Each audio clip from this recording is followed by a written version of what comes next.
I think that the very notion that you have people who are nonpartisan is difficult for most people to accept. Every single person has a partisan viewpoint when they begin. And my basic understanding is I would rather have people be upfront about that and have a discussion so it's out in the open, as opposed to people being under the guise of thinking they're nonpartisan when every human being has partisan inclinations. And that's why I think that the idea that the Elections Board had before, where it was much more focused on, Republicans and Democrats being equal, so we had a guarantee that each side was represented. It was bipartisan. We had a lot of discussions. Almost all the matters were handled internally, and I think they did a good job.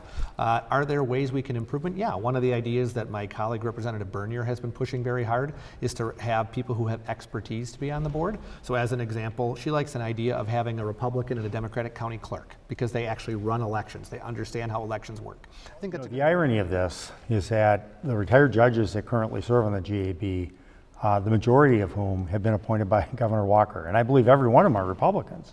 So it's ironic that that's not satisfying Governor Walker and the Republican leadership. 128 of the 132 legislators voted less than 10 years ago to get rid of the old system because it was fraught with so many problems. And personally, I like the idea of having retired judges. I think judges are used to having to look at both sides of every issue.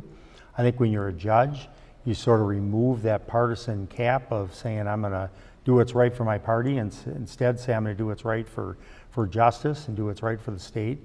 So I think it's a mistake personally. I haven't seen any bill. I know they're still dealing with it, but I hope they give the public plenty of time. I hope that there is, the public has weeks of time to look at these bills, to be able to come and testify. This is something people understand. And, it's ironic because normally for election type laws, people don't pay as close of attention, but I hear a lot about this when I'm in the Kenosha-Racine area.